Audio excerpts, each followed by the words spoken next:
Eu vou ficar aqui recebendo todo mundo que chegar, tá, Serani? E Tá aí tu certo. pode fazer a mediação aí, é tudo contigo, meu amor. Ok, muito obrigada, então, Silvia.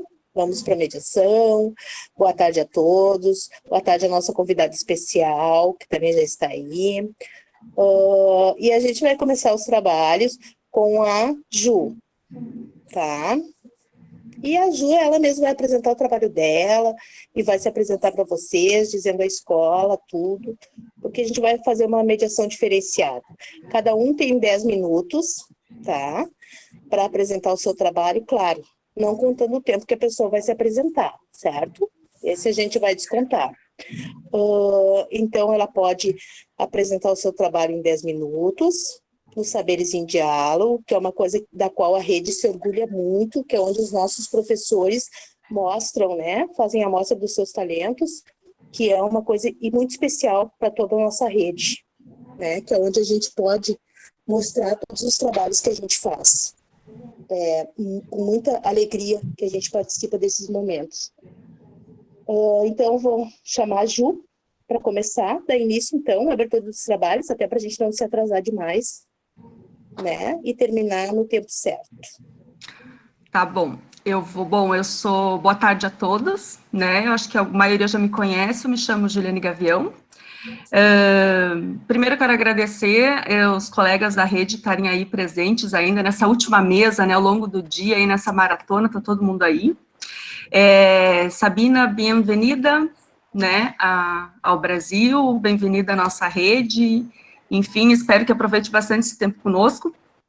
Eu sou professora de educação infantil, atualmente eu estou coordenando algumas escolas de educação infantil na coordenação pedagógica, e há muito tempo eu venho pesquisando infâncias, né, e o tema que me traz hoje esse ano é algo que eu venho já há um ano e pouco, pensando sobre essa condição, essa experiência de refúgio das crianças, agora aí em Canoas, na rede infantil de Canoas, né.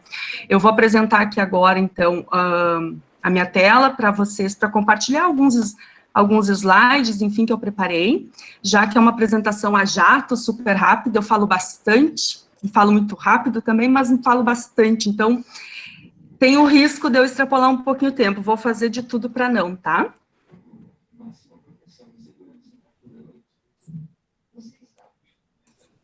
Só me avisem se vocês estão enxergando.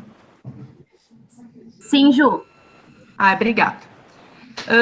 Bom, então a primeira coisa que eu gostaria de falar dessa temática é que, como uma pesquisadora das infâncias, era impossível que eu não percebesse essa infância que então chega à rede de Canoas, né?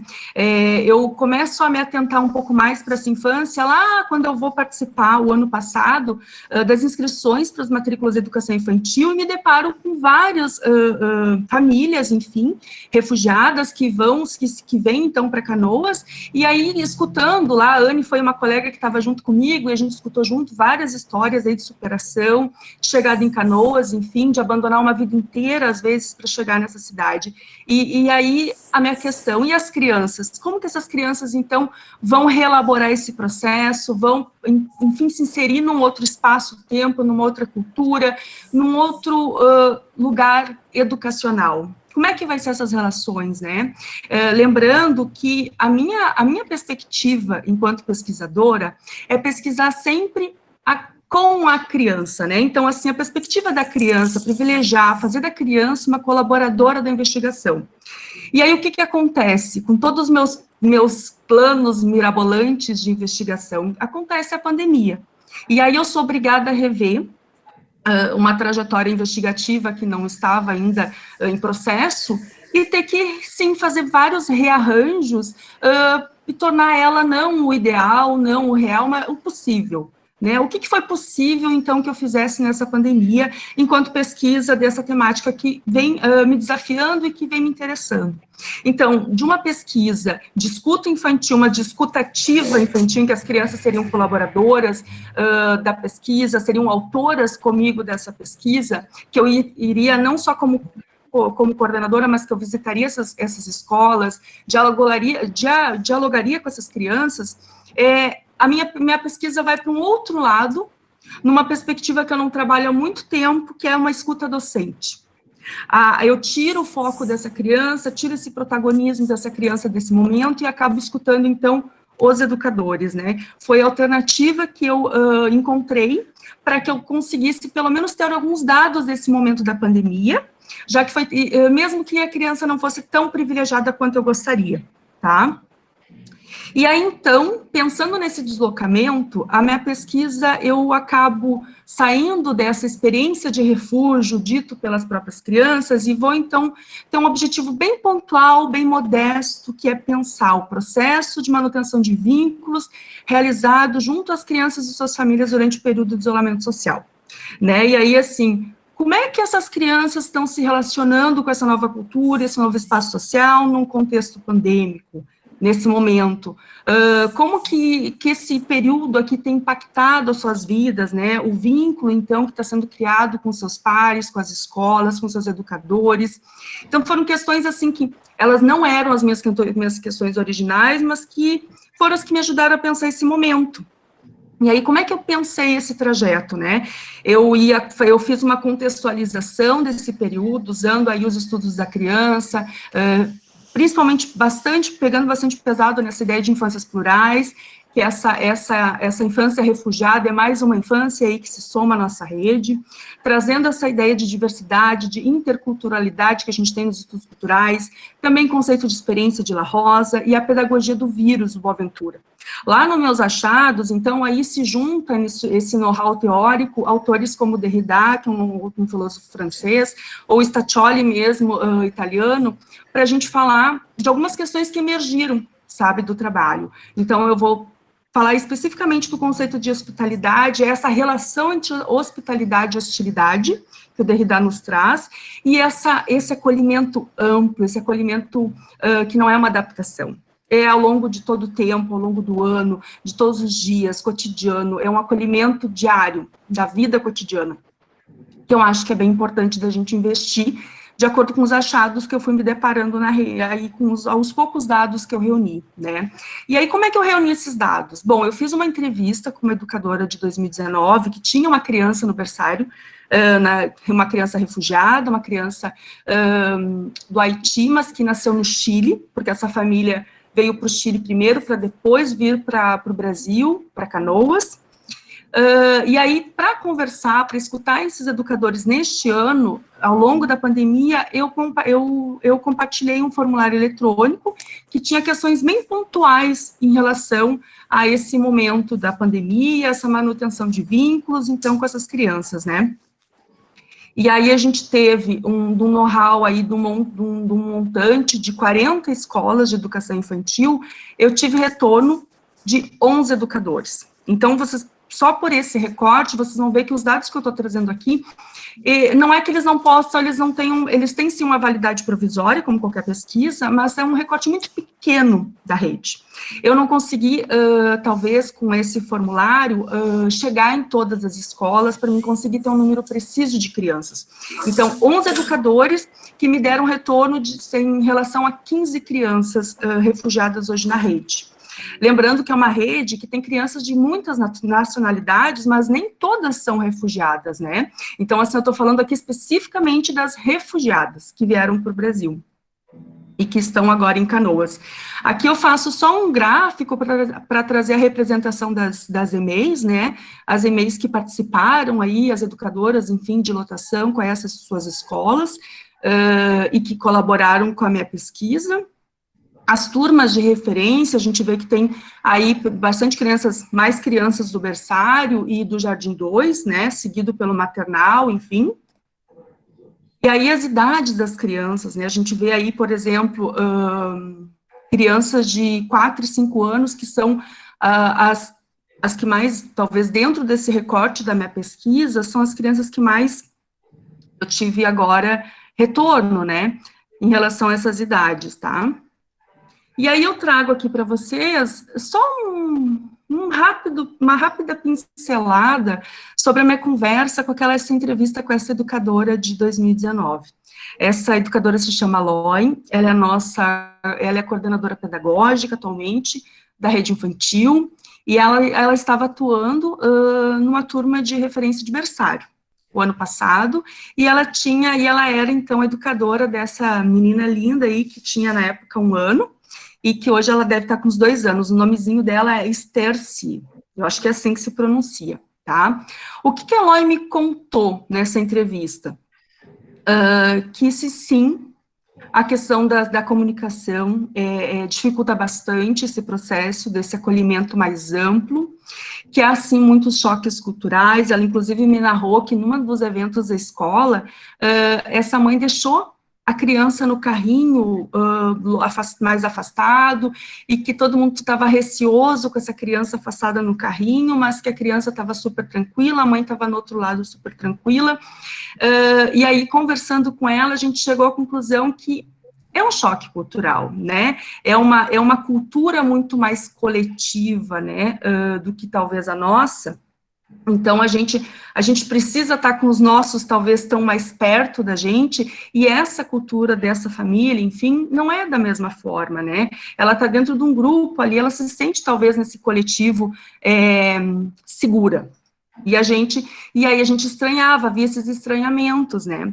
Enfim, apesar dessas questões, apesar desses choques culturais, lá no presencial, em 2019, o que é o nosso inegociável, né? É a gente trabalhar essas diversidades culturais, a gente respeitar os direitos das crianças, proporcionar experiências potentes para essas crianças, e foi isso que a Eloy trabalhou, enfim, arduamente aí para se comunicar cada vez melhor com essa família, para respeitar esses direitos. Eu trouxe aqui algumas fotos, eu gosto muito, particularmente, dessa foto da direita, que está, inclusive, no PPP, e é uma foto que, para mim, grita a representação, sabe? Eu gosto muito, então, assim, essa foto também foi muito significativa para essa temática que eu venho abraçando. E aí eu trago aqui agora alguns elementos que eu fui captando ali dessas respostas dessas educadoras, tá? Quando a gente fala em acolhimento e adaptação, eu percebi ali que a gente tinha 3 linhas de raciocínio. Algumas educadoras disseram que era um processo tranquilo, porque já eram alunos da escola. Outros que tiveram muito pouco tempo de adaptação, então não puderam, enfim, emitir uma opinião mais acertada, e também teve comentários, assim, que foi um processo difícil, mas que a escola contou com uma educadora bilíngue que ajudou muito nesse pouco tempo de contato diário. Calma, Silvia, deixa ela pelo menos concluir. Conclui. Tá bom. E também eu trago aqui algumas percepções dessas docentes, né, em relação a essas crianças refugiadas, dessa dificuldade de comunicação, e aí eu coloco sempre aqui essa dificuldade não da criança, da educadora em relação à criança, da educadora em relação à família, da família em relação à educadora, né? Essa dificuldade também tinha uma família que era surda, então, assim, não é só outra língua, mas também tinha essa questão da Libras, né, que as educadoras não dominavam, e tinham muita dificuldade de entender. Tinha também essa questão dessa comunicação através das plataformas virtuais, que se trata de famílias muitas em vulnerabilidade, que não tinham acesso, e que isso também dificultava, principalmente agora, nesse momento de pandemia, né.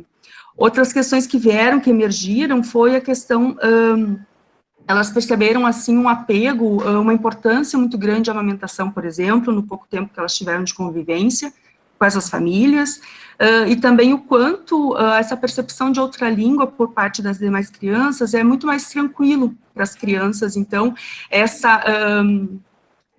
se deslocar, né, entre outras línguas, digamos assim. Em relação a essa participação, elas também me pontuaram aqui como é que foi, né, mais participativos, menos participativos, enfim, e aí por que eles acreditavam, então, que teve essa ou aquela participação? E aí vem as questões. Dificuldade na comunicação, questões aí de falta de acesso à internet, questões de saúde da família, falta de disponibilidade devido ao trabalho, mas também devido ao desemprego, porque se está trabalhando, não pode, às vezes, participar porque está trabalhando. Se está desempregado, não pode porque está procurando emprego, né? E aí a gente não pode esquecer que são famílias, enfim, que estão chegando para começar uma vida nova, né? Às vezes a participação com auxílio de alguém de fora, de uma vizinha, enfim, que auxiliava nesse processo, né? Mas também a gente teve famílias bem ativas e que, enfim, foram parceiras aí dos educadores e da escola nesse processo, e que criaram, inclusive, vínculos de amizade, de apoio, que eu achei muito importante até mencionar, ao longo aqui, justamente da pandemia, já que tem muitas crianças que entraram na escola esse ano e que tiveram pouquíssimo tempo na escola, mas que mesmo assim houve esse vínculo, né? E aí alguns eventos significativos, né, como entusiasmo, como crianças que já, agora na nossa festa, na Semana Farroupilha, que é uma data muito importante aqui para o Rio Grande do Sul, crianças já declamando versos num portanhol, professoras emocionadas, às vezes com algumas declarações, também aqui menções ao multiculturalismo, e isso vem nas falas aí potentes dessas educadoras, né? E aí, em relação às evolutivas, a gente vê que as professoras se dividem um pouco entre as poucas evolutivas, algumas evolutivas parciais, algumas famílias, enfim, que puderam participar um pouco mais ou não, né, desse processo todo de manutenção de vínculos. E aí eu caio aqui na questão, eu acho que mais importante do trabalho, né, ela não está explícita diretamente nessas falas, mas se a gente for ler todas essas frases aqui, que são as que eu pensei para trazer aqui para vocês, a gente vai ver que essa abertura, esse acolhimento ao outro, ele é um acolhimento com uma certa condição.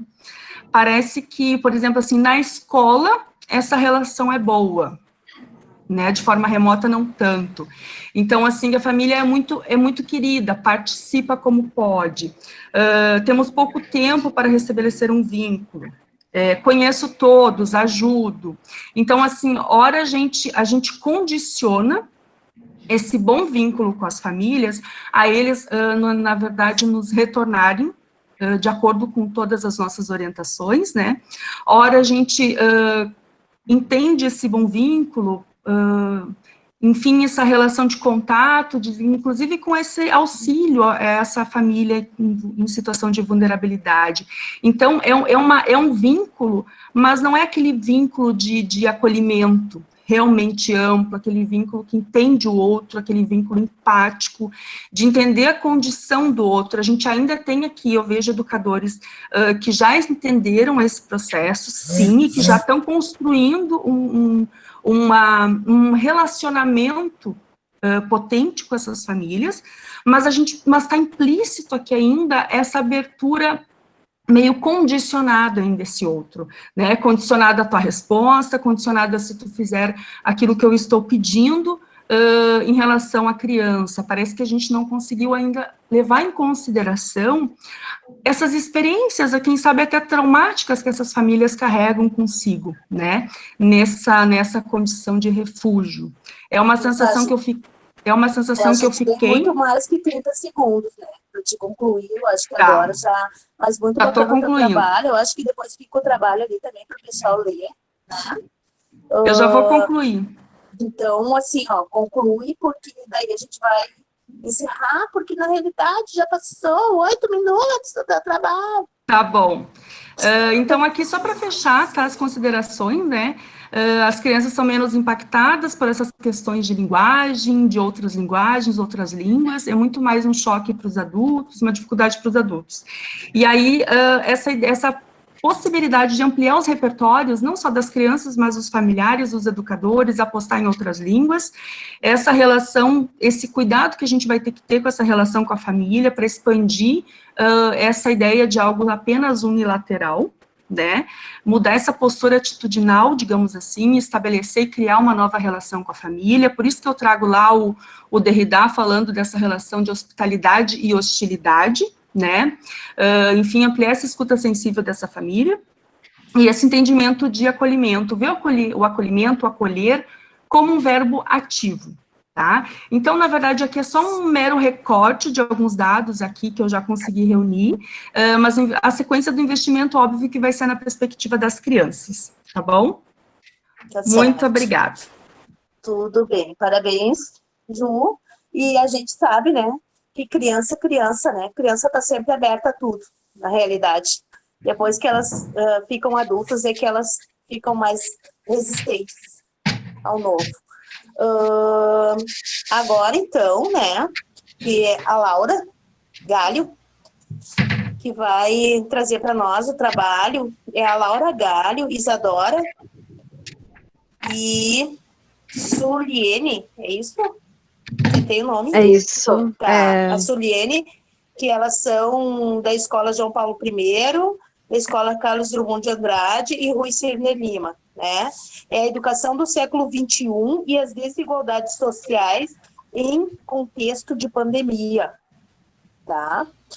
Então, gurias, tudo com vocês agora. Tá bem, obrigada. Boa tarde a todas e todos. Eu sou a Laura, sou professora da Escola João Paulo I, e o nosso trabalho, ele começa no nosso grupo de WhatsApp de professores de História. E começou ali em março, né, em torno de discussões sobre o que fazer, como fazer esse ensino remoto.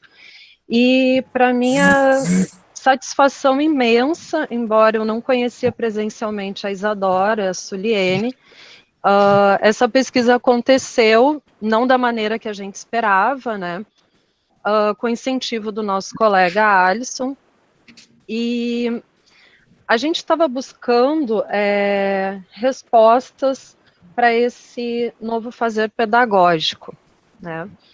Então, o trabalho ele é resultado de reflexões, leituras e debates, né, que a gente vem empreendendo desde março, quando começa, então, esse contexto de distanciamento social, né, e que nos impôs vários desafios, né, que, claro, permeado de falhas e limitações, e é justamente pensar nessas limitações e nas soluções para elas, porque nos preocupa, e acho que isso que nos aproximou, o cumprimento do que a nossa Constituição assegura sobre uma educação acessível e inclusiva, né? Então, essa educação democrática é que tem pautado as nossas leituras e as análises que a gente vem fazendo. Claro que a gente vai ter que remeter a um dos grandes pensadores brasileiros em termos educacionais, né, o Paulo Freire, que ele vai falar da prática educativo-crítica, né, que é esse diálogo com as condições reais do contexto socioeconômico no qual a gente atua. Então, de início, nós imaginávamos que em cada uma das nossas escolas nós iríamos construir, assim como a Juliana esperava no trabalho dela, a pesquisa com as nossas comunidades escolares, né? E dadas as lacunas de comunicação, a gente optou por outra metodologia de análise, né? Eu queria aproveitar e indicar para vocês um livro que também nos ajudou muito, que se chama Educação contra a Barbárie, tá? Por Escolas Democráticas e pela Liberdade de Ensinar. E a partir então dessas leituras, a gente resolveu analisar o porquê que nos nossos contextos escolares esse ensino remoto não estava ocorrendo da maneira como nós esperávamos. Então, a gente focou os nossos objetivos em analisar o abalo emocional, né, provocado pela pandemia, tanto para professores quanto alunos, a questão dos recursos materiais ou a ausência deles, né, nas nossas comunidades, o reflexo dessas questões no processo educativo, né, e essa necessidade da gente também estar em diálogo, né, e repensar que formas nós vamos, daqui para frente, reivindicar e atuar como educadores num contexto em que a educação seja realmente acessível a todas e todos. Isso é uma preocupação que a gente tem daqui para frente. Então, das fontes de dados que a gente usou para comparar e também para trazer algumas respostas para o que a gente já vinha observando e segue observando nas nossas comunidades escolares, são os dados do Conselho Nacional da Juventude, na pesquisa Juventude e a Pandemia do Coronavírus. Aí, sobre esses dados, eu passo para as minhas colegas, aí que elas têm muito mais coisas a contribuir, e eu peço desculpa pela falta de cumprimento do tempo, mas, enfim, vamos tentar apresentar o que a gente conseguiu concluir até agora. Boa tarde a todos, eu sou a professora Suliene, faço parte do grupo de professores da Escola Rui Cirne Lima. Uma boa tarde a todo o meu grupo que está aqui prestigiando o nosso trabalho. E seguindo, então, a sequência do nosso trabalho, tá? A gente trouxe aqui, como a Laura colocou, nós não conseguimos quantificar a nossa pesquisa, mas nós trouxemos dados do Conselho Nacional da Juventude muito importante e que basicamente nos trazem aí fatores emocionais e econômicos que a gente analisou, que são preponderantes quando tratamos de observar o pouco envolvimento dos nossos alunos no nosso ensino remoto. Então, o que trouxe essa pesquisa, e que nós também podemos... pessoal, tem alguém com o microfone ligado aí.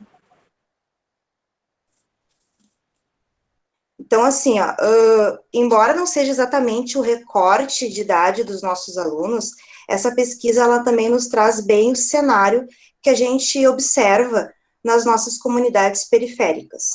Então, essa pesquisa, ela foi realizada no primeiro semestre de 2020, com jovens de todo o Brasil. Então, ela dá um cenário que 90% desses entrevistados, eles residem em áreas urbanas. E a idade, como eu coloco para vocês aqui, de 15 a 29 anos, não é o mesmo recorte de idade das nossas comunidades, mas apresentam basicamente os mesmos problemas. 49% desses jovens afirmam que o lado emocional, como medo, ansiedade, estresse, atrapalham os estudos. Isso a gente efetivamente concluiu nos nossos debates, nas nossas trocas que foram feitas. 48% têm dificuldade de se organizar. Isso é bem verdade também. Nossos alunos também apontam essas mesmas dificuldades. 44% consideram difícil tirar dúvidas com os professores sem o contato presencial. Não somente fatores emocionais, como colocado ali, mas também agora os econômicos. 72% dos jovens, entre 15 e 17 anos, dependiam totalmente da renda familiar antes da pandemia. A cada 10 jovens, 4 indicam ter diminuído ou perdido sua renda. Isso também acontece nas comunidades periféricas de Canoas. A cada 10 jovens, 5 mencionam redução da renda de suas famílias, bem como a cada 10 jovens, 6 indicam que alguém da família recebe a renda básica emergencial. E isso também, eles apresentam uma angústia dessa renda ser cortada brevemente, né, a qualquer instante.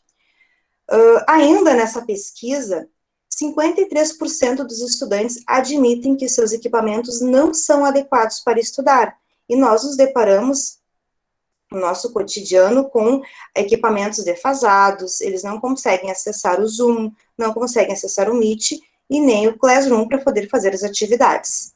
63% afirmam que não possuem espaço adequado, né? Então, isso também vai atrapalhar muito a questão do ensino remoto, certo? Agora eu passo a palavra para a próxima colega. Boa tarde a todos e todas. Vocês me ouvem? Eu sou a professora Isadora, da Inés Carlos Drummond de Andrade. Obrigada pela presença de todos e todas. Uma necessidade que a gente percebeu ao longo da escrita mesmo do artigo foi a diferenciação entre AD e o ensino remoto. Então, em linhas gerais, a gente conseguir compreender o que um alcança e o que o outro deixa como, né, defasagem, no caso. A EAD, ela é uma modalidade que ela já é toda concebida para essa perspectiva de trabalhar com as TICs, porque é parte do pressuposto que o aluno e o professor não vão estar síncronos, né, que vão estar em momentos e em lugares distintos. Então, ela tem, já se concebe a perspectiva de que o aluno precisa ter esse aparato, esse suporte tecnológico, e ela tem uma legislação específica que é voltada para a EJA, para a educação profissional e o nível médio, e para a educação do ensino, né, o ensino superior. Já o ensino remoto, que é o que a gente está tentando se adequar com muito sofrimento ao longo desse ano, é uma metodologia que foi adotada nesse momento específico da pandemia, e que daí ela vai abarcar a educação infantil e o ensino fundamental 1 e 2, sendo que nem nós, enquanto professores, temos essa formação adequada, e nos vimos, né, em momentos bastante tensos e desgastantes, quanto os alunos, né? E eu acho que aí a gente entra na questão talvez até de a gente pensar que os alunos compreendiam um letramento digital que eles, na verdade, não têm. Eu vou passar aqui para a segunda lâmina, pelo menos partindo da realidade dos bairros nos quais nós trabalhamos, né? E no meu caso é o Guajuviras, a Laura é no Santo Operário e a Sully é no bairro Mato Grande. Qual é, então, essa realidade, né, que ela se apresenta diante de tanta diversidade? A falta de pacote de dados, que num primeiro momento foi o que causou, acho que a maior preocupação, como é que eles vão ter internet, como é que eles vão acessar, e de fato alguns se desdobraram para conseguir ampliar a sua internet, mas ainda assim muitos não conseguiram acompanhar ao longo do ano. A obsolescência tecnológica, que vem a ser a falta de um aparato, de um recurso tecnológico adequado, celular para trabalhar todo o tempo não tem como, sendo que muitas vezes eles dividem esse celular com os irmãos, ou precisam esperar os pais chegarem para poder usar o celular. E é o que eu havia comentado antes, que é o desconhecimento das plataformas de ensino-aprendizagem. Nesse caso específico, a gente está falando da sala de aula Google, que para nós que tivemos a formação através da Prefeitura de Canoas, a gente teve que se adequar e tentar entender, para eles ainda é um desafio, né? Então a gente traz, assim, nesse momento aqui, as questões mais ligadas aos aspectos técnicos e tecnológicos desse ensino remoto. Pode seguir, Sônia. Bom, todas as 3 escolas estudadas, né, e debatidas por nós, e no nosso material a gente conseguiu caracterizar cada uma dessas realidades.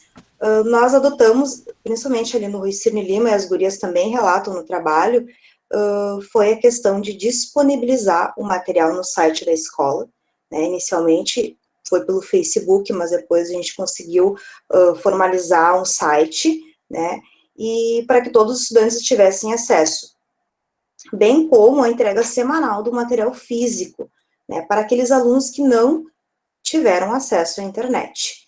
E todos os professores e professoras das escolas, das 3, né, disponibilizaram o WhatsApp para contato com os alunos. Aqueles que não disponibilizaram o WhatsApp, disponibilizaram o e-mail. Nós nunca perdemos o contato com esses alunos, né, de deixar registrado aqui, só que eles perderam o contato conosco, né. Então, as devolutivas, assim como a maior parte das escolas estão aí trazendo para esse debate, é o baixo retorno. Então, a gente estimou aqui cerca de 30% na média. É claro que esse número, ele vai, na nossa escola, em alguns momentos ele vai ascender, e outros não tanto, mas é uma angústia de todos nós, e que a gente agora, nas considerações, vamos afirmar ainda mais, que é a nossa grande angústia do modo geral aqui. Pessoal, assim, ó, dando uma paradinha agora, eu vou dizer para vocês irem para as considerações finais, tá? Porque já deu. Eu sei que é difícil, né? Porque o tempo é bem curtinho, né? Então eu vou dizer para vocês irem para as considerações finais, tá? Daí mais um minutinho para vocês fazerem as considerações finais ali. Bom, a gente já vai encerrar, embora eu gostaria de acompanhar os trabalhos dos demais colegas, porque acho que esse debate, pensando em 2021, ele vai ter muitos desdobramentos, né? Com certeza. Mas a gente está nessa angústia de pensar como é que a gente resolve essa questão do acesso limitado dos alunos, que obviamente tem comprometido as devolutivas e o processo todo do ensino-aprendizagem, que é relacional, né, e que não está acontecendo no caso das nossas escolas. Aí não é da nossa alçada, mas precisamos levar em consideração que esse desemprego massivo, né, ele está impactando diretamente a vida dos nossos alunas e alunos, né, e a gente também não pode idealizar o público para o qual a gente trabalha, porque essas dificuldades materiais, elas são, sim, extremamente relevantes. As gurias também ali têm mais outras considerações.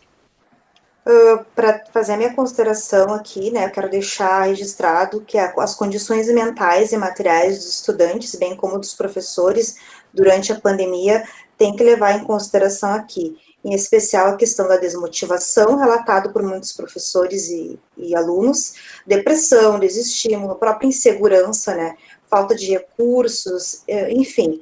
E a igualdade de permanência e acesso é um dos princípios fundamentais que garante a nossa Constituição, e que essas 3 professoras aqui vão né, dar continuidade, um desdobramento na pesquisa para que todos e todas tenham acesso a uma educação pública de qualidade. Enfim, né, finalizando realmente agora, acho que a gente tem que parar para pensar um pouco enquanto essa educação de viés neoliberal e dessa ideia de que quem quer fazer dá um jeito, isso não se adequa, né, a todas as pessoas, que isso é uma maneira muito injusta, às vezes, de tentar fazer com que os alunos estudem, porque eles têm condições muito diferentes daquelas que nós vivemos, e acho que a gente já deveria, tá, enquanto, né, professores da rede, debatendo o ano que vem, né, sinto uma certa falta de perspectiva de futuro e de como é que vai ser o ano de 2021, né, não estou me sentindo segura em relação a isso. Muito obrigada. Obrigada, atenção de todas e todos. Obrigada. Muito obrigada a todos. Ótimo, o que eu quero dizer para vocês, excelente trabalho de vocês, eu acho que a rede compartilha, sim, com vocês de todas essas angústias, de fato, né, nesta pandemia todos nós temos angústias, e principalmente com relação ao ano que vem, com relação à questão também do acesso das crianças, né, tanto é que nós, enquanto equipe, eu quero dizer para vocês, né, eu sei que a gente, enquanto mediador, também não é para ficar falando, mas eu vou ter que dizer isso, a Simone deve saber, né, vocês são do Rui Cirne Lima, né, que a gente também, enquanto equipe, está solicitando, sim, o acesso dos alunos, né, com internet, né, para ver se, pelo menos, se mantém uma condição mais justa, porque o ano que vem, provavelmente, a gente também vai ter que usar, né, a internet como auxílio para nós, tá bom? Mas muito, muito bacana o trabalho de vocês, tá certo? Meus parabéns. E agora a gente vai ter um trabalho, higiene bucal e hábitos alimentares. A professora Dilce Brecht, não sei se eu pronunciei certo, da Escola Municipal de Ensino Fundamental, ministro Rubem Carlos Ludwig. Tá, Dilce, tudo contigo. Tá aí? Tá.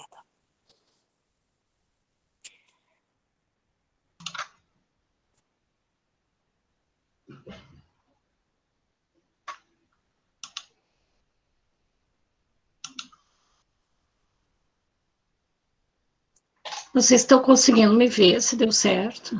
Agora sim. Conseguindo ver e ouvir.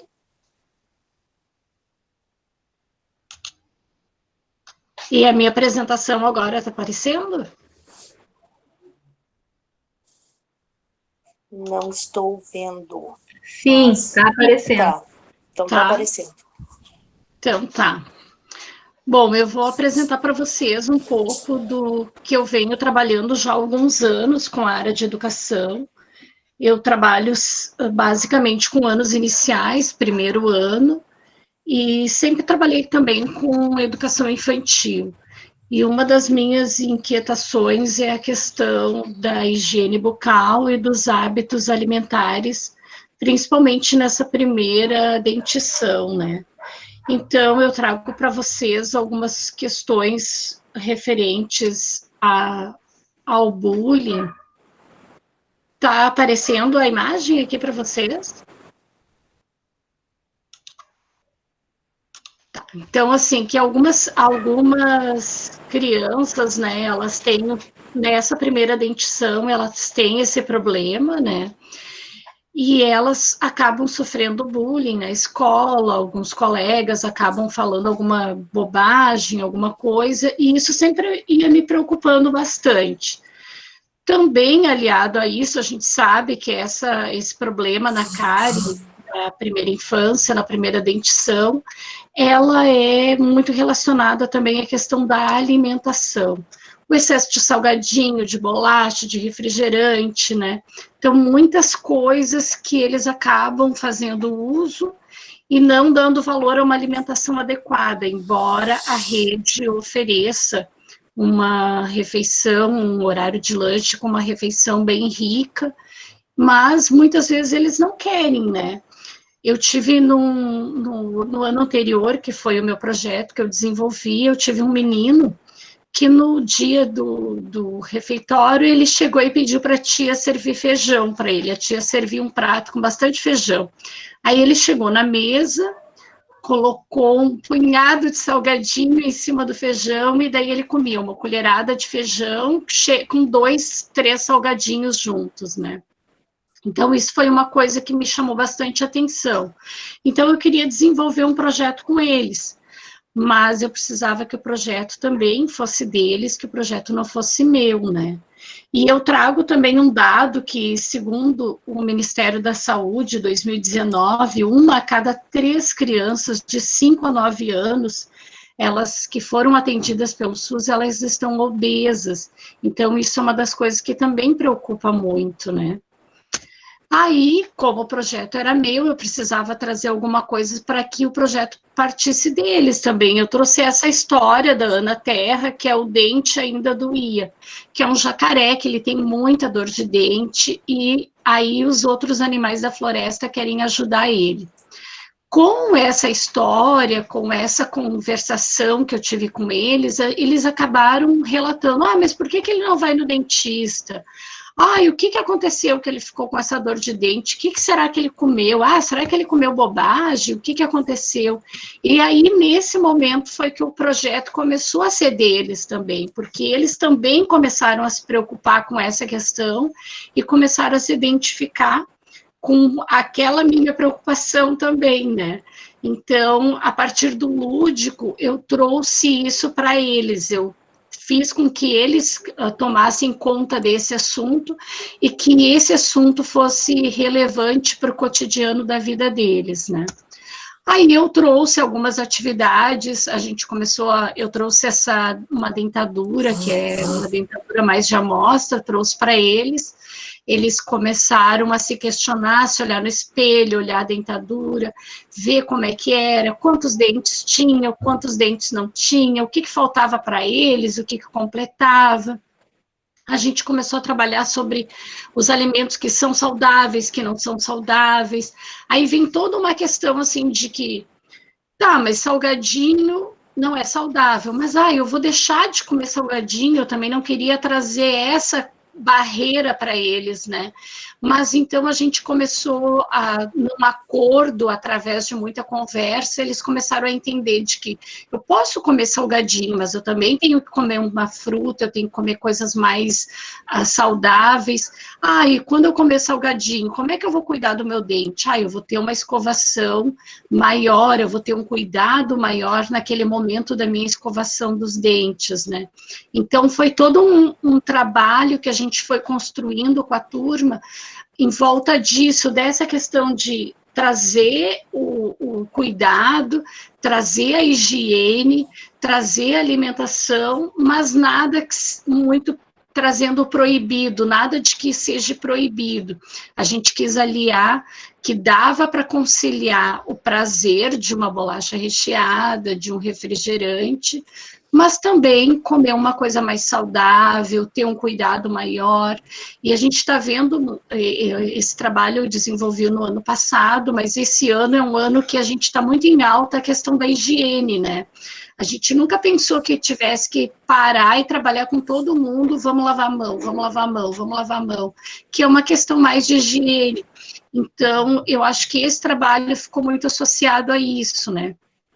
E também muitas questões, assim, de que, poxa, às vezes a mãe acaba não fazendo um feijão, uma alimentação mais saudável, até por uma questão assim, o feijão, ele demora um pouco para cozinhar, ela vai ter que gastar um pouco mais de gás. Eu tinha crianças na turma que não tinham gás, que tinham a questão do fogão a lenha ainda, né?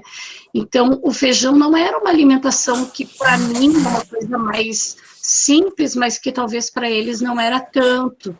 Então, a gente começou a trabalhar nessa questão, assim, de olhar os dois lados, foi uma preocupação que eu tive, né?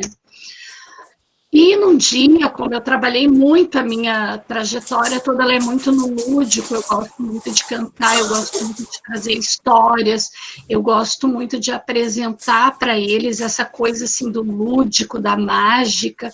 Eu criei uma boca e eu plastifiquei essa boca. Aí eu pintava os dentes, fazia uma cárie com a caneta de quadro branco. E dei para eles uma escovinha de dente, e eles tinham que escovar o dente para tirar essa cárie. Aquele momento, aquele ato ali para eles era um momento muito mágico, era uma coisa muito fantástica, porque eles não tinham a noção de como, né, que aquela a escova de dente, como que a escova de dente estava limpando uma sujeira de canetinha, porque até então, no conhecimento deles, a canetinha pintou, não tira nunca mais. Então, eles viram aquela coisa mágica da escova de dente, aquilo que a escova podia fazer. E ficou, assim, um momento, foi uma aula muito legal, porque eles ficaram, assim, muito empolgados, e foi muito fascinante, né, essa questão. Vamos para as conclusões finais agora. Aí, não sei se você já quer concluir, assim... Se envolveram no projeto, a gente teve um projeto de ciências, eles se envolveram, né, Então, como eu falei, trabalho bastante com o lúdico, né? E esse projeto, para mim, no ano de 2019, ele foi muito importante, por isso que eu quis apresentar ele, porque eu não envolvi, de certa forma, a família, eu envolvi somente as crianças, mas, ao mesmo tempo, eu tive um respaldo da família que levou algumas crianças que tinham problemas bem graves, assim, de cáries, de perda dentária. Então, eu tive o envolvimento das famílias, o retorno de que, eu levei ela no dentista, e a gente está olhando isso. Então, para mim, foi muito gratificante essa questão de que eu tive o retorno da família, eu senti que eu consegui pegar as crianças, de que eu consegui fazer com que elas entendessem a importância disso e levassem para as famílias, né? E então, finalizo agradecendo muito a Juliane, a toda a equipe diretiva da Escola Ministro, da qual eu faço parte, a Escola Ministro Rubem Carlos Ludwig, a Sheila, a Nívia, a Ana, a Beatriz e a todos os meus colegas que me receberam muito bem e me acolheram nessa minha jornada de magistério em Canoas. Então, era isso, gurias. Muito obrigada.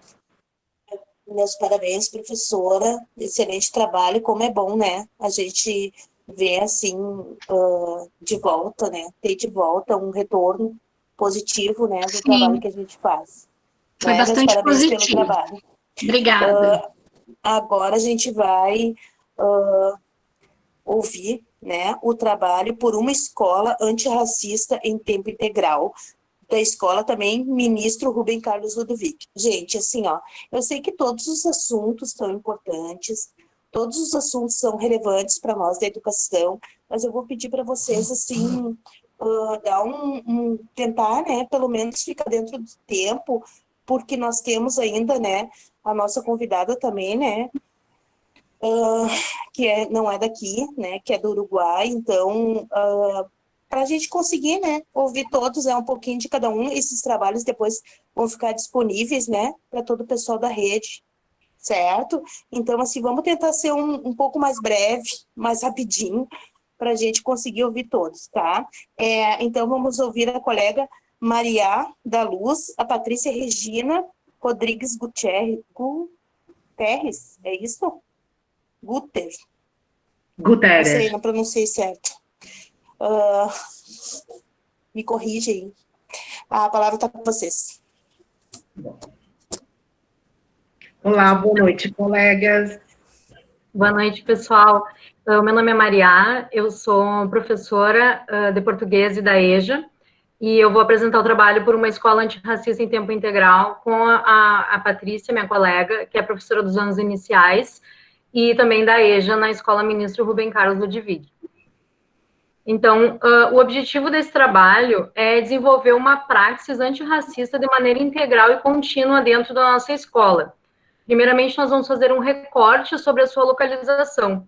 Depois, nós vamos recordar algumas práticas escolares comuns durante as semanas de consciência negra e abordaremos o silêncio enquanto discurso sobre racismo.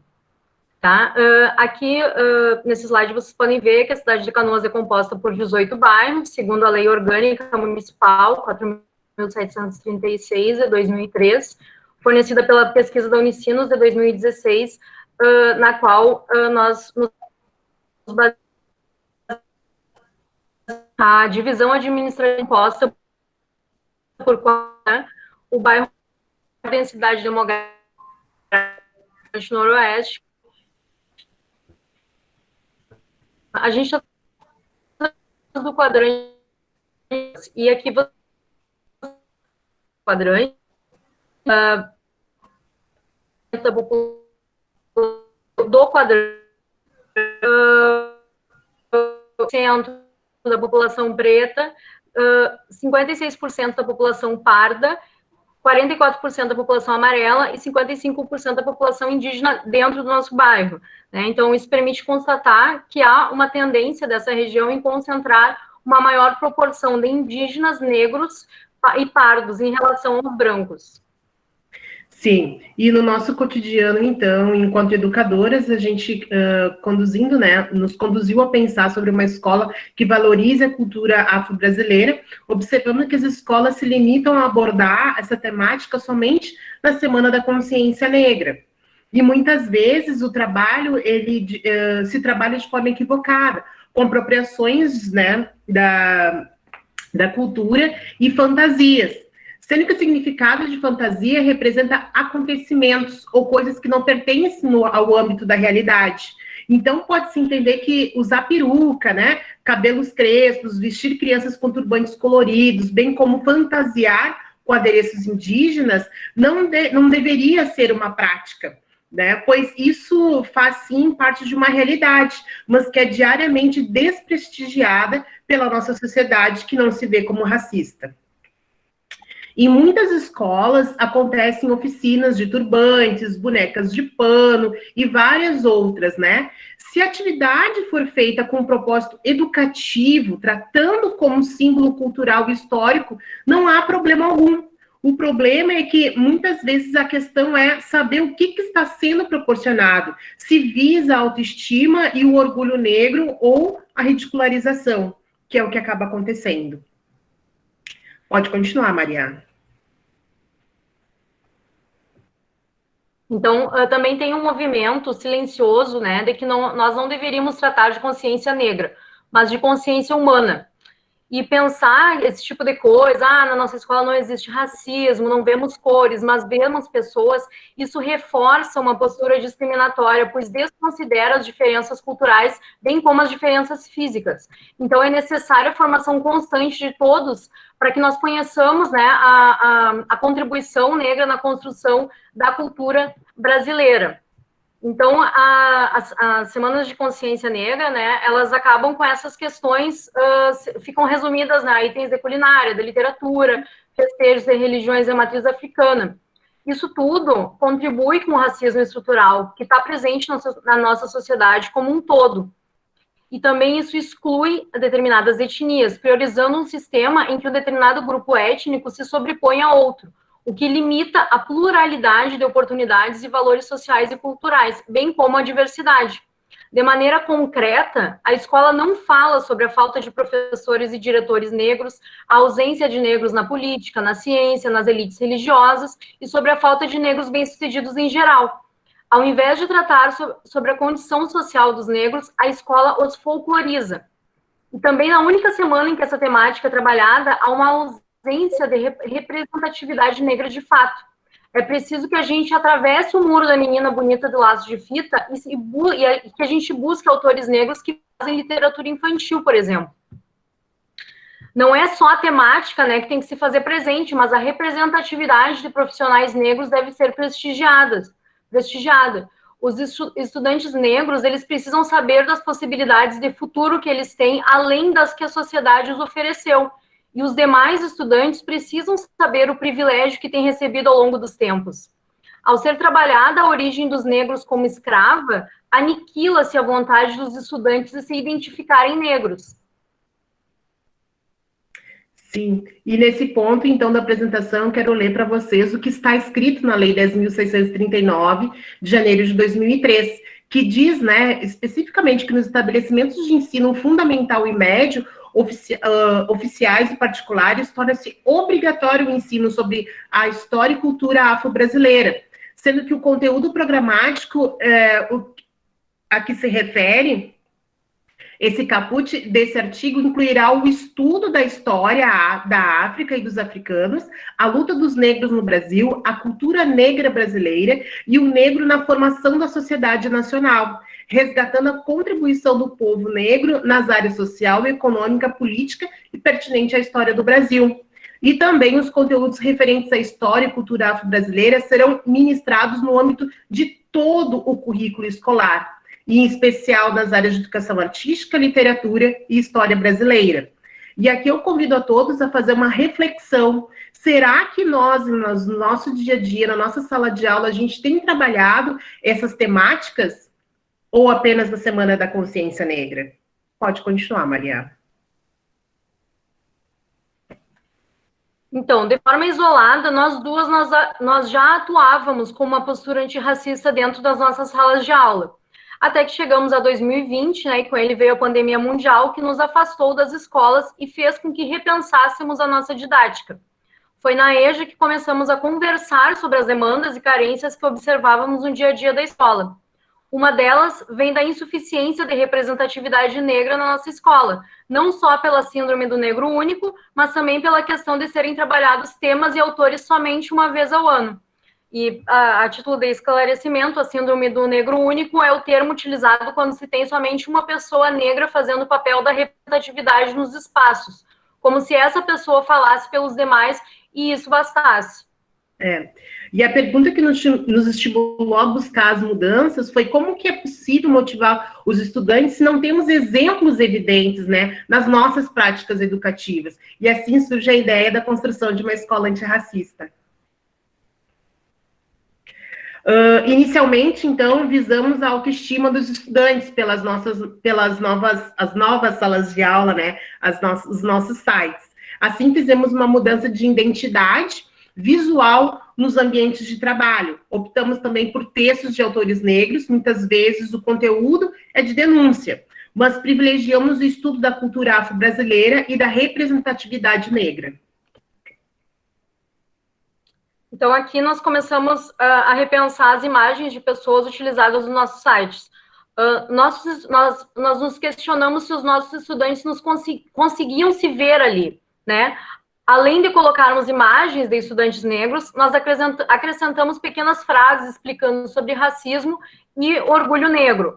Na página da biblioteca virtual da escola, a gente também começou a fazer recomendações mensais de livros de autores negros.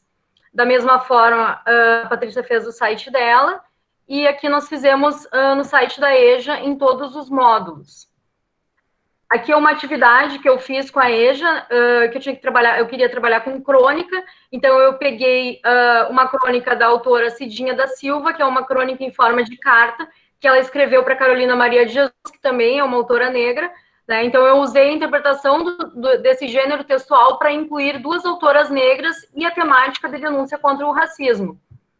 que é uma atividade que a Patrícia fez com a EJA também, trabalhando a temática de forma positiva, pensando na valorização, no respeito e na coletividade. Os nossos próximos passos, né, é a criação de um grupo de discussão sobre a implantação da escola antirracista no Ministro, pois nós entendemos que é uma construção coletiva.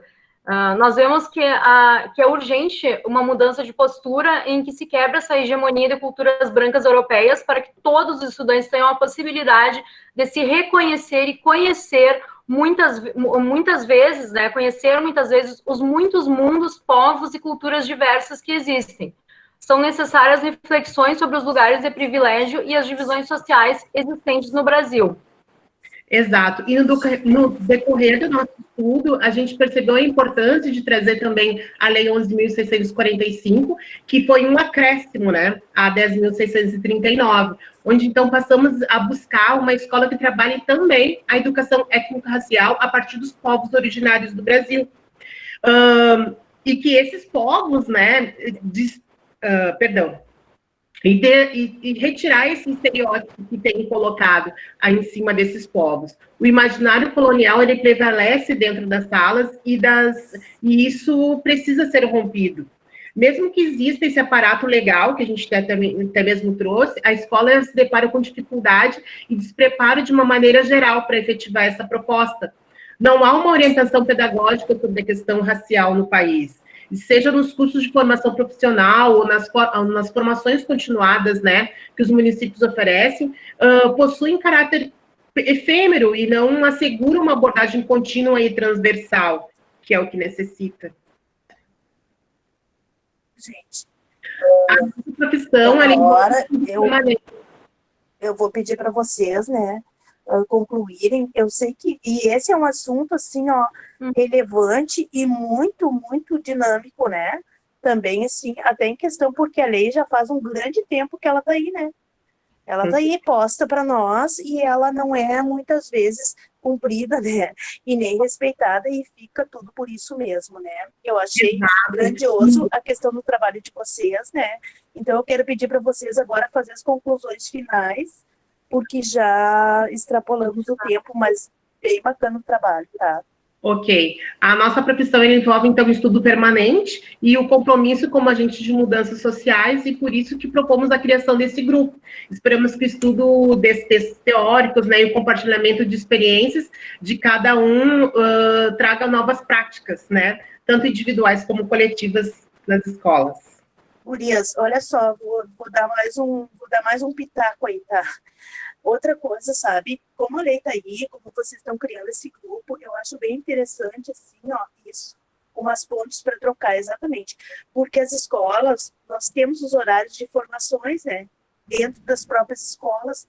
Eu acho que seria interessante fazer um trabalho de convidar vocês para irem falar sobre isso dentro das nossas escolas, nos horários de formação, com os professores da rede, né, de outras escolas. Eu acho que isso seria bem interessante, até porque colega com colega a gente fala bem melhor, né? Eu até vou te dizer, né, eu sou diretora lá da Escola Pernambuco, né, já fica o convite para vocês ir lá falar, do ano que vem a gente fazer uma combinação, tá certo? Certo. Então, tá. Agora, então, deixa eu ver quem vem agora.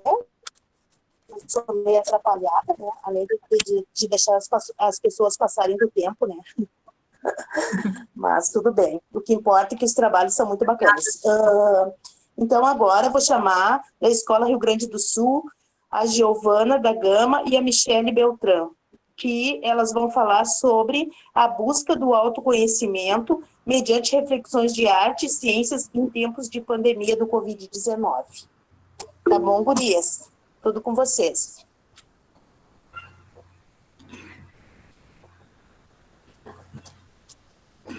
Bom, então, boa tarde a todos e a todas. A Giovana está colocando ali a nossa apresentação.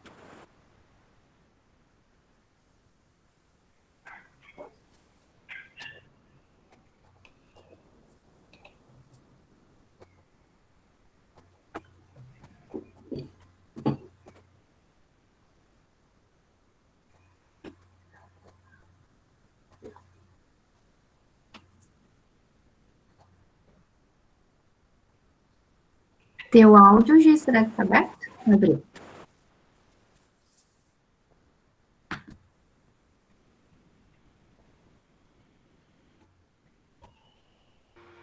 Deu agora. Tá certinho? Tá aparecendo a apresentação para vocês? Tá aparecendo, Gi. Tá, então tá. Então, continuando, então, sou a professora Giovana, dou artes na Escola Rio Grande do Sul. Também tenho a Escola Odete Freitas, lá no final da Matias. Estou há 19 anos no município. E também sou pedagoga.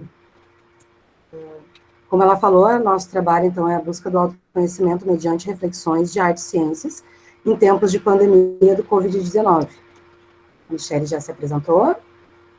Então, eu sou a Michele, eu trabalho na EJA, no Rio Grande do Sul, junto com a Giovana, e também na Escola Rui Cirano Lima. Para contextualizar, né, onde é a nossa escola, vou deixar para vocês ler alguns dados que a gente buscou, tá?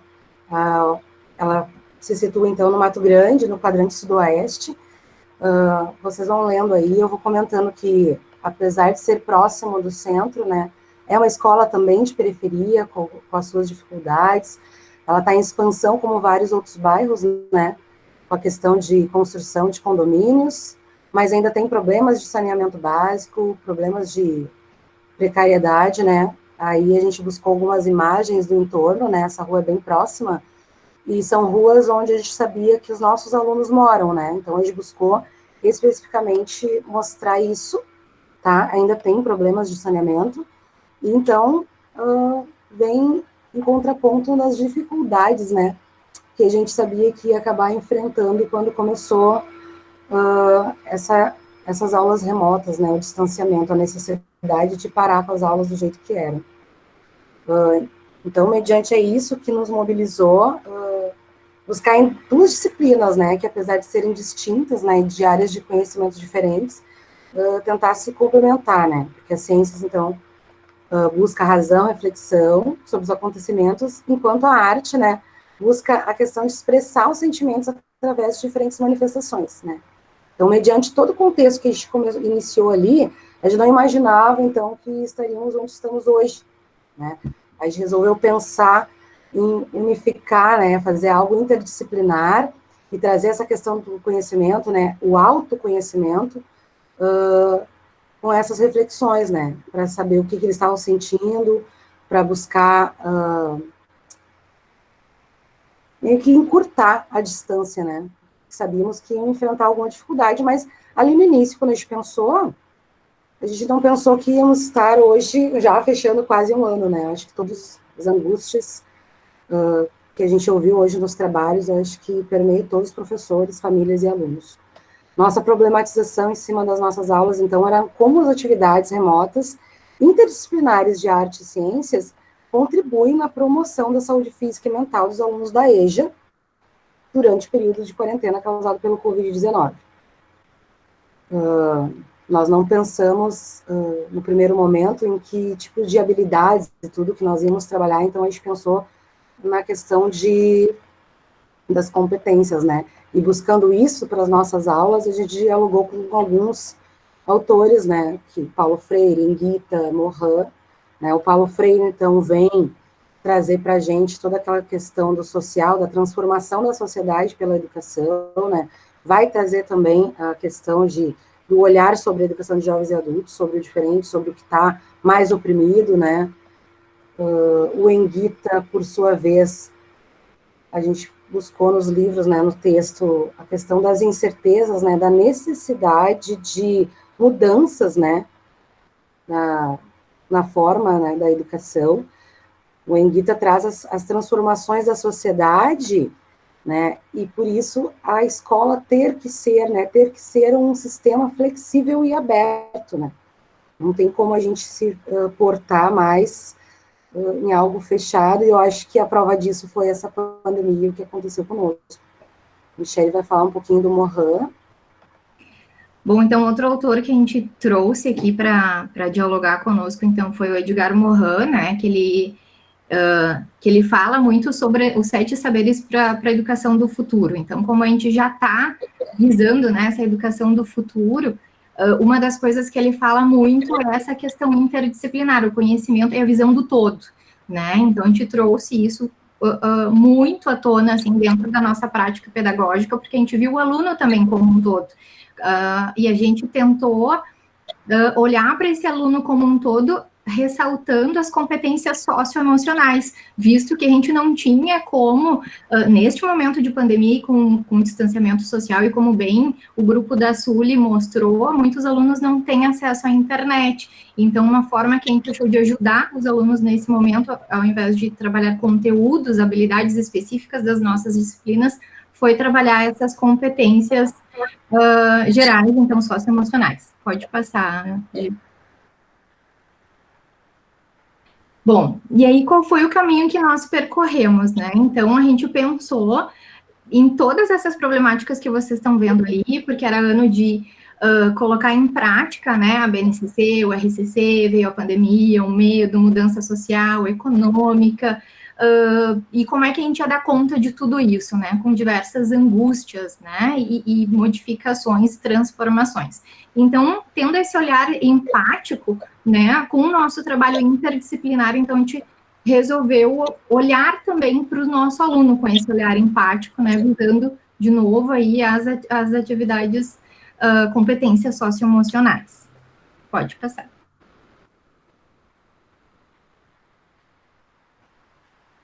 Pode passar. Passei já. Então, o nosso trabalho, então, se baseou, a gente pensou nas aulas de abril, né, então a gente elaborou 4 atividades interdisciplinares. A gente vai trazer 2 exemplos rapidinho para vocês.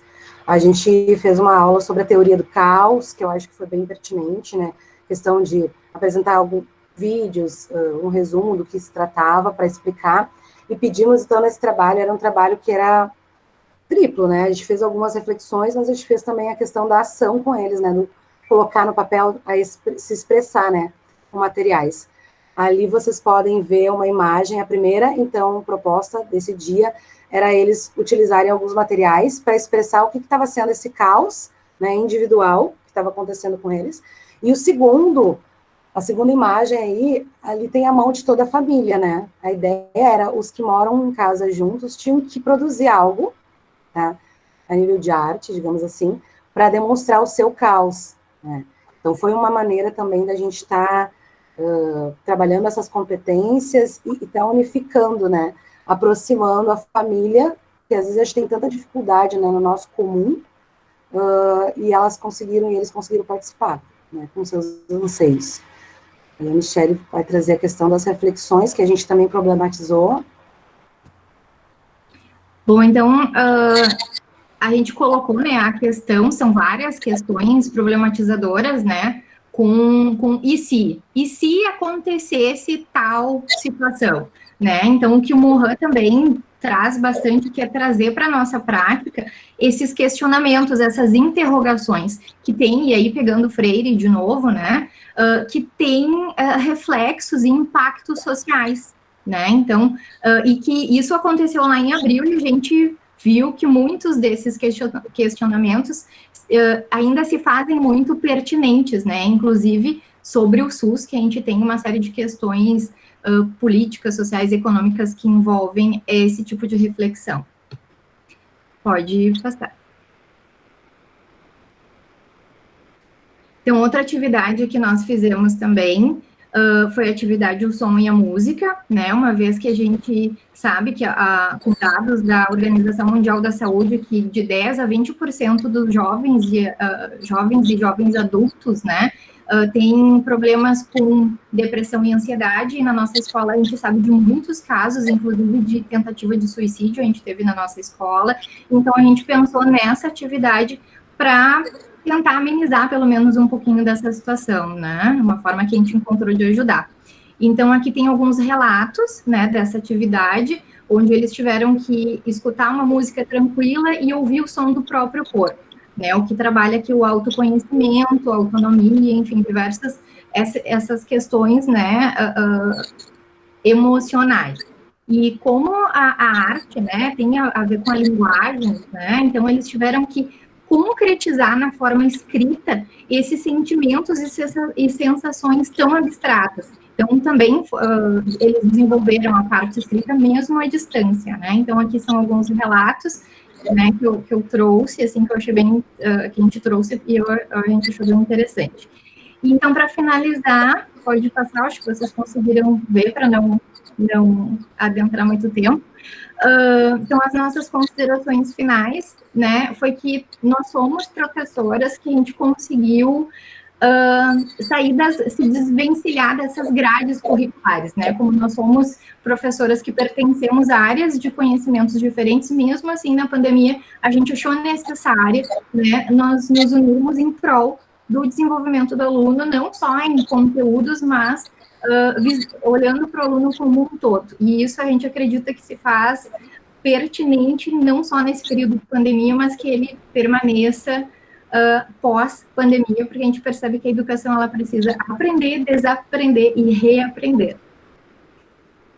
Gi, mais alguma contribuição? Então, eu acho que fechamos, então, aqui, só para finalizar, então, acho que era isso, a questão de nossa necessidade, né, de estar buscando isso com os alunos, esse contato, em primeiro momento, e esse tipo de trabalho que eu e a Michelle desenvolvemos, eu acho que serviu ali como aporte para a gente continuar, né, o que a gente precisava fazer com eles, porque as dificuldades, eu acho que aconteceram com as outras escolas, questão de acessibilidade dos alunos e tudo, isso se fez presente, no caso, nesse primeiro momento, a gente pôde analisar com as falas deles.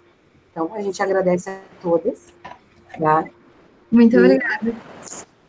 Parabéns, né, para a Giovana e para a Michelle, parabéns. Muito bacana também o trabalho. Eu acho que a interdisciplinaridade ali e o trabalho que vocês fizeram em conjunto, né, mesmo disciplinas diferentes, é muito bem-vindo em qualquer época, tá? Independente, né, de agora, claro que com a pandemia, né, ele se mostrou bem efetivo, né, mas ele também vai servir para nós, eu acho que bastante o ano que vem, ainda mais que a BNCC traz alguma coisa, né, que dá bem para a gente casar isso, né.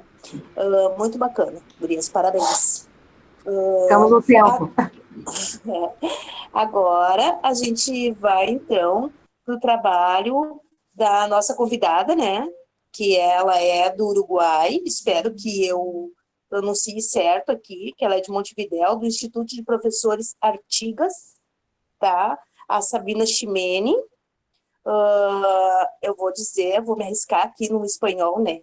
Los desafios de la educación en tiempos de pandemia. Espero que eu tenha pronunciado certo. Muy bien. Muchas gracias, Elani.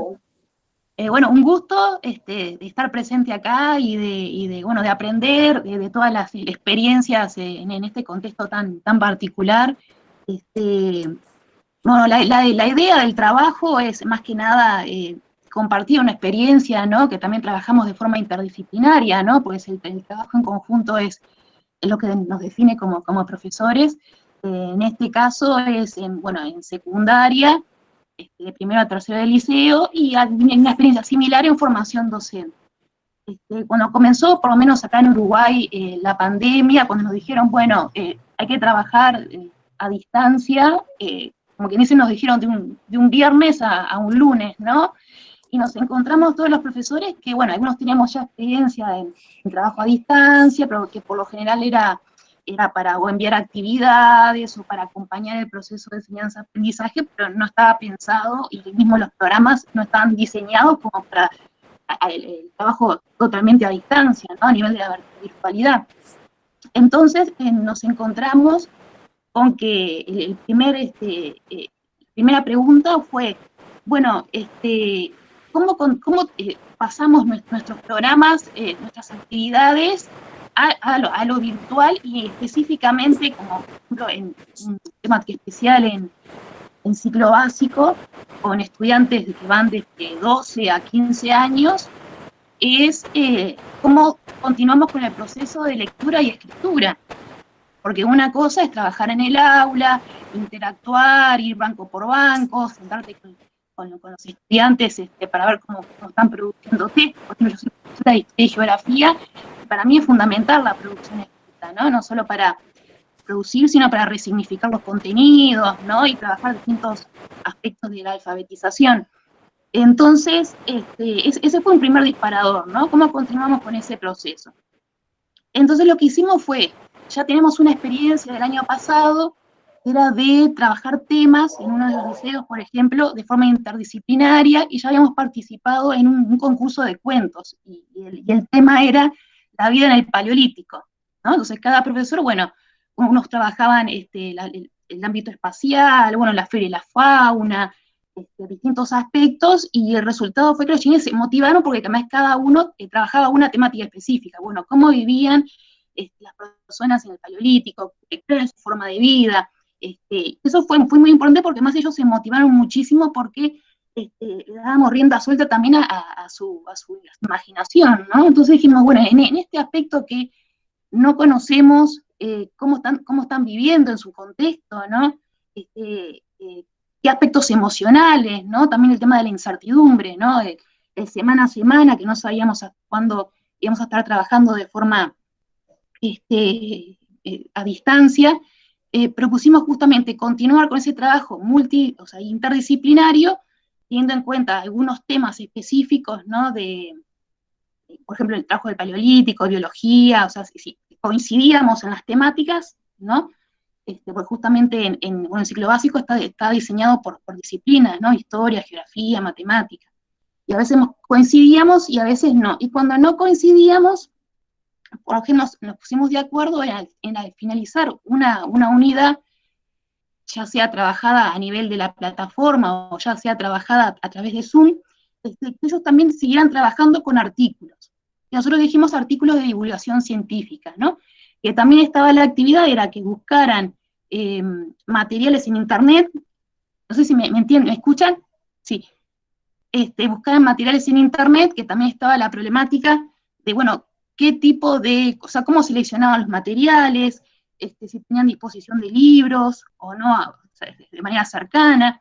Y otro de los temas que también teníamos en cuenta era la autogestión, de cómo ellos llevaban el trabajo de esos proyectos, ¿no? Y más que nada de esos artículos, porque en la realidad cotidiana los podíamos ir acompañando más de cerca, pero al estar solos quizás en la casa, no tener quizás una familia o un padre que pudiera estar cercano todo el día, o que tuviera el conocimiento como para guiarlos en el trabajo, nos pusimos la meta de que los chiquilines, o sea, los estudiantes, subieran un borrador semana a semana, ¿no? Porque también teníamos en cuenta de la autogestión y tampoco de no saturarlos, ¿no? Porque uno de los comentarios que decían los chiquilines cuando recién arrancábamos y antes de trabajar en este proyecto, era que sentían que recibían muchas tareas y que no sabían cómo organizarse en la semana, ¿no? Que eso también es otra estrategia más y otra problemática que veíamos que ellos nos comentaban y que nosotros también veíamos, que no era solamente enviar tareas o hacer clases por Zoom, sino cómo nos coordinábamos nosotros para tener ciertas certezas dentro de esa gran incertidumbre de que estaban incorporando los contenidos y los conocimientos a sus ritmos y a sus distintos niveles de aprendizaje, ¿no? Bueno, también aquí tenemos otro detalle más que son las dificultades de aprendizaje. Y a su vez nos pasaba en primero del liceo, con chiquilines que recién venían de la escuela, que habíamos tenido una clase presencial, o sea que directamente no los conocíamos. Entonces teníamos esa otra dificultad, y realmente el proyecto nos sirvió mucho para interactuar semana a semana, también nos conectábamos luego a los profesores por Zoom para comentar, evaluar, bueno, ¿y a ti cómo te fue? ¿Qué borrador te envió? ¿Qué dificultades encontraste? ¿Qué dificultades en la escritura? ¿No? ¿Viste que incorporó a tal texto que le enviaste en el borrador general? Y eso fue muy fructífero también porque los chiquilines se sintieron muy acompañados, ¿no? De que también estaban los docentes presentes, de que estamos, bueno, prácticamente online, porque también fue un tema, ¿no? De estar más de 7, 8 horas interactuando para ver si interactuaban, si tenían preguntas, dudas. Y esa parte fue muy, muy interesante. Luego, en junio, julio, volvimos a la presencialidad. Bueno, con todo lo que tiene que ver con la distancia social, que no podíamos traer fichas de trabajo, ni tampoco llevarnos fichas de trabajo. Entonces dijimos, bueno, vamos a mantener la misma actividad, ¿no? Pero continuando cada uno con el trabajo específico de su especialidad, prosiguiendo con el trabajo de subir actividades y seguir trabajando lo que es lectoescritura a través de la elaboración de proyectos. Esto fue muy importante, pero ahora también dijimos, bueno, cómo incorporar a las familias, ¿no? Porque en esa dinámica, ¿no? De qué hacemos, cómo nos organizamos, bueno, y trabajamos con el proyecto, nos parecía fundamental, bueno, incorporar a la familia, ¿no? Entonces empezamos a trabajar también con Zoom, con los diferentes padres que se puedan conectar, ¿no? Dándoles indicaciones, ¿no? Muy genéricas, para también tener otro contacto, ¿no? De profesor a mamá, a papá o hermano, ¿no? Para que los pudiera acompañar y que también pudieran ellos dar una visión de cómo veían, ¿no? O sea, porque al no estar en la presencialidad específicamente y no acompañarlos tan cuerpo a cuerpo, como diríamos, ¿no? Se nos complicaba realmente hacer esa actividad. Y también otro tema más que teníamos con el aspecto de la incertidumbre, que íbamos semana a semana, era todo el tema de la evaluación, ¿no? Primero empezamos a trabajar con comentarios positivos y demás, pero sabíamos que en algún momento determinado nos iban a pedir desde las autoridades lo que es la evaluación numérica, ¿no? Y bueno, y ahí cómo evaluar, cómo interactuar, y bueno, nos pusimos de acuerdo en evaluar todo el proceso de aprendizaje, siempre con mensajes motivadores, y incorporando una nota teniendo en cuenta todo el proceso, pero también que fuera positivo, ¿no? Que también sirviera para mantener el vínculo con los chiquilines.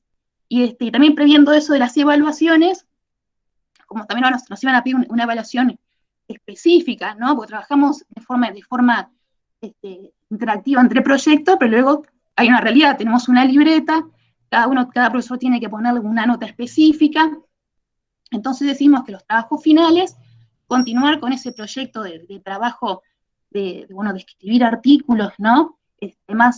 También siempre de a poquito, como que elevando un poquito el grado de dificultad, ¿no? Primero borradores, luego poniendo desarrollos, y ahora lo que estamos trabajando es, ya dándoles como una matriz, y uno sigue viendo, ¿no? Para adelante, y que tengan un título, una introducción, un desarrollo y una reflexión, como los artículos que se ven por ahí científicos y que ellos también han podido leer, pero obviamente acotados, ¿no? Por ejemplo, con los chinos de primero, artículos cortos, de 2 páginas, 3 más o menos, y también trabajando todo lo que es la selección de contenidos, la síntesis conceptual, ¿no? Y también la opinión, ¿no? Bueno, qué piensan ellos sobre ese tema, cómo se posicionan, si están de acuerdo, ¿no? Y dependiendo si fuera primero, segundo, tercero, obviamente que el nivel de exigencia y el nivel de extensión en el trabajo. Pero ahora estamos como también poniendo fechas para que nos piden el cierre de libretas para el 11 de diciembre. Estamos pidiendo unos días antes para que suban los borradores finales de sus trabajos, ¿no? Eso están muy interactivos y uno los ve cuando llevan las computadoras muy empoderados con eso de escribir, de expresarse y de incorporar lo que han ido aprendiendo. Y con formación docente, por lo menos en mi caso hice algo muy similar, porque también eso es otro tema de la cantidad de contenidos, de autores. Yo trabajo con el seminario de investigación de geografía, y siempre lo hacemos a nivel de taller, pero también si no te ves, hay determinados talleres, ¿cómo los explicás? Entonces, también hicimos envíos semanales de distintas actividades, ya sea de análisis crítico de determinados documentales, ya de escribir, comparar autores, y de que ellos eligieran un tema del año, ¿no? Que podría estar en el programa o no, porque también es un tema, la jerarquización de contenidos, y que también escribieran artículos teniendo en cuenta el análisis crítico y los autores trabajados en el año, ¿no? Y realmente el poder ellos también elegir el tema, ¿no? Y poder hacer entrevistas online, ¿no? También dejando a la libertad de lo que lo que pudieran hacer, ¿no? Y que se sintieran lo más cómodos posibles, ¿no? También teniendo en cuenta los distintos contextos. Ellos ahora justamente cerramos ahora el año y entregaron trabajos y estaban muy contentos porque se podían incorporar y se sentían que podían interactuar online y realmente por lo menos fue muy satisfactorio también el acompañarlos, ¿no? Y también acompañarnos, ¿no? Que también es otro tema, ¿no? De nosotros como docentes, en otro contexto distinto, en otra interacción distinta, cómo trabajar y seguir interactuando. Y bueno, y para cerrar, hablamos con los profesores también, tanto de secundaria como con los chiquilines y otros profesores, de la importancia de que el docente escriba de sus experiencias, ¿no? De que, o sea, ya de lo que venía sucediendo en distintos ámbitos, sino también ahora que con estas nuevas realidades y nuevas prácticas y nuevos proyectos, escribir para compartir y fortalecer prácticas, ¿no? Y también, bueno, seguir uno capacitándose, ¿no? A mí me pasó de muchos colegas, de anotarnos a hacer una especialización específica, ¿no? Para seguir incorporando herramientas, ¿no? Y lo fundamental, siempre digo, es escribir, compartir experiencias y trabajar en colectivo. Eso siempre nos ha caracterizado, pero ahora aún más. Muchas gracias.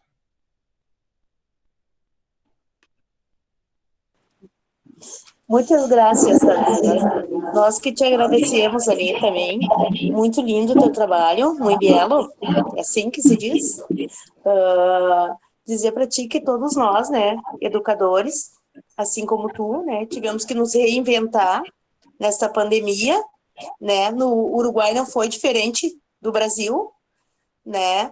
A gente também acostumado a dar aula presencial com o nosso aluno ali, que a gente podia discutir com ele as questões, tivemos que passar à distância, né? E os professores aqui também se reinventaram. Não sei se tu consegue me entender bem, assim. Eu até queria falar espanhol, mas não falo bem, né? Daí vai ser pior se eu tentar. Então, assim, as professoras aqui também, tu viste os trabalhos, né? Elas também se reinventaram e assim a gente quer te agradecer, né, por compartilhar conosco tuas experiências. E esperamos que tu tenha gostado também das nossas, né, dos nossos compartilhamentos. E agradecer, né, a todos e ver se alguém tem alguma pergunta, assim, que queira perguntar algo agora. É o momento das perguntas, dos questionamentos, né? E dizer para vocês assim, ó, que antes, né, claro, não é que se queira encerrar, mas caso alguém tenha alguma pergunta, pode fazer ali pelo chat, né, eu acho que daí eu vou dar uma olhadinha ali. Nós agradecemos muitíssimo a presença de todos, tá? E dizer para vocês que os trabalhos foram maravilhosos. Eu acredito que essa mesa, todos estão de parabéns, porque todos foram trabalhos relevantes para a nossa educação, e todos mostraram, sim, a ansiedade de todos os colegas, né? De todos os colegas e o que se passou, e para a gente ver que não é só nós, né? Não é só em Canoas, essa pandemia foi mundial, né? E ela aconteceu com todos os educadores, assim, numa ansiedade mundial também, né? De como a gente fazer para atingir os alunos, e nós conseguimos nos reinventar neste momento da melhor forma, não é? Então, todos nós, parabéns para nós, eu acho que todos nós merecemos uma salva de palmas aí.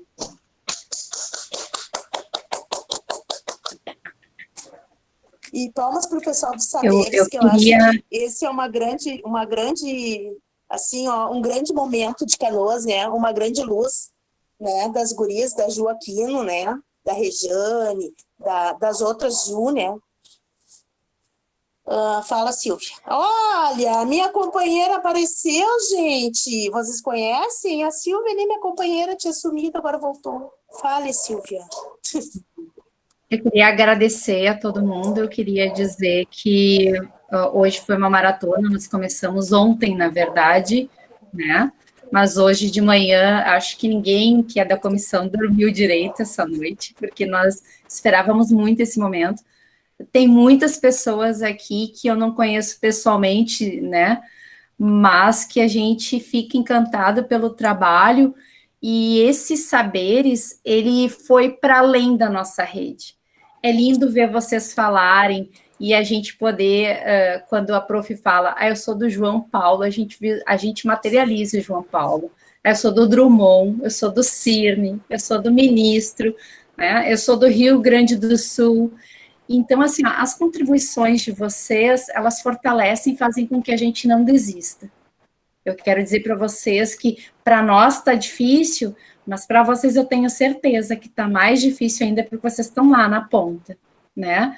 Quero agradecer a vocês por esse ano tão difícil, né? Quero agradecer por vocês virem aqui nos Saberes e colocar para todo mundo a experiência de vocês, né? Porque vocês nos inspiram cada vez mais. E quero dizer para a prof, né, a Sabina, que é muito bom ouvir que nós partilhamos das mesmas angústias e mesmo em lugares e polos muito diferentes, nós buscamos as mesmas saídas, que é o coletivo, que é trabalhar junto e que é se apoiar compartilhar. E buscar principalmente a sensibilidade do aluno. A gente viu nesses saberes a arte ganhar vida, e a arte era uma das matérias que era mais esquecida. E ela nos tirou dessa depressão. A gente se libertou das grades curriculares, como vocês falaram, e eu amei isso, porque daí a gente teve que trabalhar a pessoa, o aluno, né? E quando a gente fala do humano, ele é muito mais do que adição, do que subtração, ele é tudo, ele é um conjunto. Eu quero de novo agradecer. Vocês abrilhantaram o dia de hoje. Foi maravilhoso ouvir o trabalho de vocês. Até que o hábito, até de lavar as mãos, que foi citado lá, que a gente aprende lá na educação infantil, que a gente aprende lá em casa, ou o hábito de escovar os dentes, ele precisou ser reforçado, porque uma pandemia bateu na nossa porta, né? E eu vou dizer para vocês, graças à tecnologia, este ano, os saberes foi para além da sua casa. E a gente teve a experiência hoje, durante o dia e ontem, né, de outros países, de outras cidades. Muito, muito, muito obrigado por vocês fazerem o trabalho de vocês da forma excelente como fazem, e principalmente para contar para nós, né? Porque se vocês não compartilhassem, vocês não contagiavam outras pessoas. Parabéns para vocês. Muito obrigada. Gente, assim, ó, faço minha as palavras bonitas da Silvia, tá? Porque a Silvia fala muito bem, tá? Então, assim, parabéns para a Silvia. Eu acho, é verdade, eu acho que essa pandemia serviu também para dizer que como é importante a gente ser gente, né? Que o mais importante que nós temos não é as coisas, é as pessoas, né? Que o mais importante é a gente ser gente, né? O resto tudo vai ficar, o resto tudo tá aí posto, né? As pessoas são o que a gente tem de mais importante, nossos alunos são o que temos de mais importante, né? As pessoas da nossa família são o que temos de mais importante. Ou seja, até o vizinho é importante para nós. Porque o que seria de nós sem alguém para a gente conversar? Né? Não seríamos nada. Então, assim, ó, eu acho que isso tudo também trouxe esse lado de nós compartilhar nossas coisas, de nós ter um outro olhar, de nós conseguir se contentar em se ver de vídeo, né? Né, de ver o aluno de vídeo, é tão bom aquilo, pelo menos eu consigo te enxergar de vídeo, né? O que seria de nós se não tivesse as tecnologias hoje? Para isso, para poder ver o outro. Por que é mais importante a tecnologia hoje para nós? É para pesquisa? É para isso? É para aquilo? Não. É para a gente poder enxergar um familiar no vídeo. É para a gente poder ver que alguém está bem no vídeo, né? É o WhatsApp. É o que a gente mais usa hoje, as redes sociais, o WhatsApp, para poder enxergar o outro, né? Então, assim... Gente, eu quero dizer para vocês que vocês são maravilhosos. Que, mais uma vez, a gente dá um banho de sabedoria na sociedade.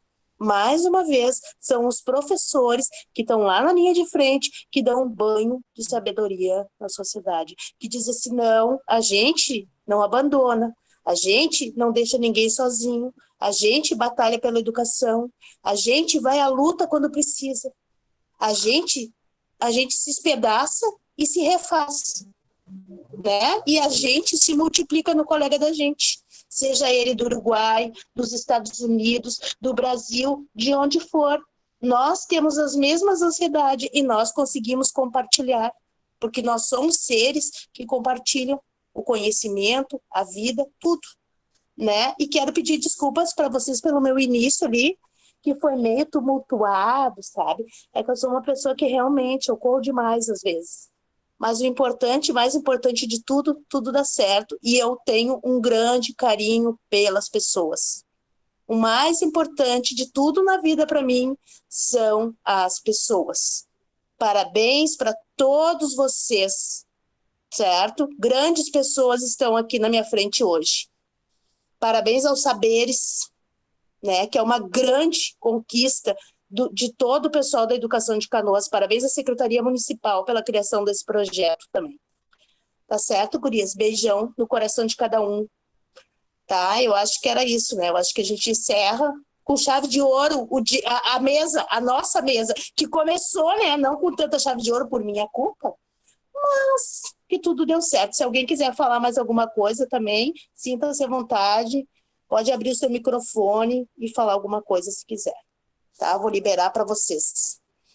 Porque agora à noite eu tenho todo o tempo do mundo. Olha a cara da Silvia para mim. Trabalho.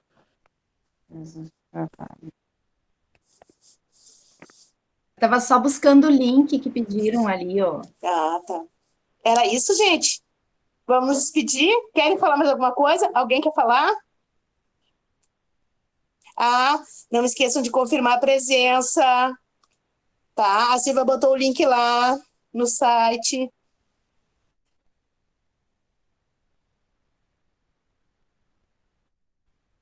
Fala, abre o microfone, Silvia. Ah, agora sim. Vou encerrar a gravação, então, tá?